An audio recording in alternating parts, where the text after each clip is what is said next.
Panibagong araw, panibagong adventures. Tara, G, samahan nyo kami dito sa Agnara Spring. Ito ay located sa Sitio Minoro, Barangay Tigom, Buruanga, Aklan. Etong Agnara Spring ay isang local tourist attraction dito sa bayan ng Buruanga. At lumipad nga ang aming team papunta dito. Oy, charot lang po, hindi po kami KMJS. Naglakad lang pala kami guys papunta dito dahil wala ng kalsada na madaanan ng motor. At pagdating namin dito guys, nagpahinga lang sila. Nagpahinga pala dahil wala pang bayad sa entrance fee. Anyway guys, ang entrance fee dito ay 20 pesos lang. At shoutout pala sa may-ari nito dahil kilalang kilala niya ako pagpasok ko pa lang. Sabi niya si Sir Jerry. At pagpasok mo nga dito guys, ang bubungad sa'yo ang napakadaming tilapia. Ang liliksi nga guys kasi paghagis ko pa lang ng pagkain ay tumalon-talon na sila. Sarap ihawin. Oy, charot lang po. At eto na nga guys, ang entrance papunta sa Agnara Spring para tumalon. Oy, joke lang po.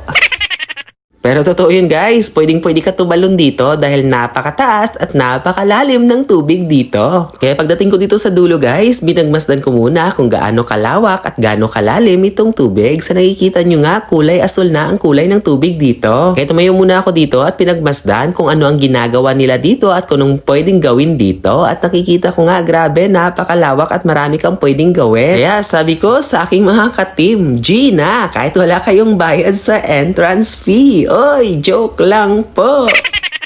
At nagsimula na nga sila guys, tumalon, isa-isa, nakakatuwang ang pagmasdan, parang gusto ko na rin tumalon. At kitang-kita naman guys, napakalalim ng tubig kasi nga pagtalon nila ay hindi na sila makikita dahil bumagsak talaga sila sa napakalalim na tubig. Pero itong activity guys, hindi ka pwede dito kapag hindi ka marunong lumangoy. Maliban nga guys, sa napakalalim nito ay napakalamig rin ang tubig dito. Yun ang sabi nila dahil hindi pa nga ako tumalon dito, kaya ito guys, susubukan ko kung gaano kalalim at gaano kalamig itong tubig.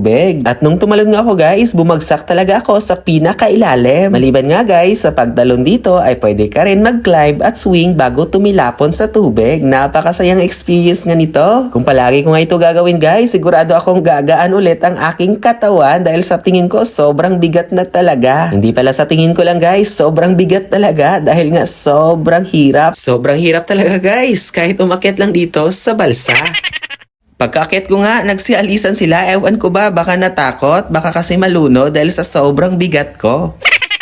Gusto ko lang naman maranasan kung paano sumakay dito. Hindi pa nga ako guys nakontento doon at sinubukan ko naman dito. Akala mo naman merong active lifestyle, kahit nga buhatin ko ang katawan ko parang hindi ko kayang gawin. At sinubukan ko pa talaga guys na iaangat ang aking dalawang paa at isabit dito pero hindi talaga kaya, sobrang bigat ng aking katawan. 2 beses ko nga guys sinubukan pero hindi talaga kaya. Kaya magpaawat ka na.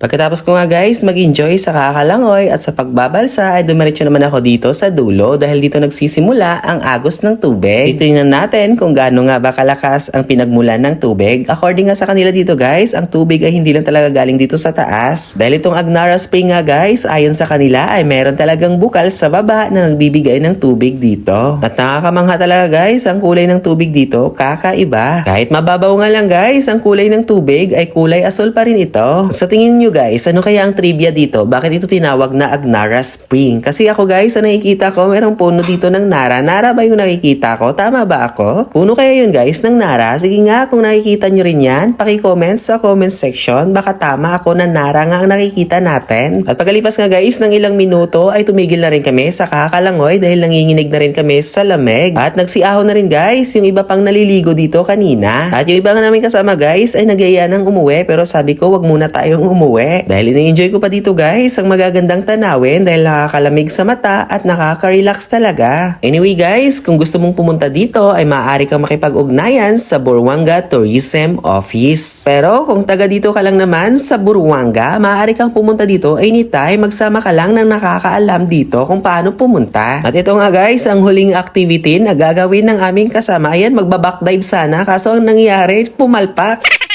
Ingat po, di bale, ang babagsakan mo, tubig naman. O ayan, ang tunay mong tropa, pinagtatawanan ka. At dito ko na lang guys, tatapusin ang aking video. See you sa susunod pa nating mga adventures, buhay probinsya o mga ganap sa buhay. Paalam!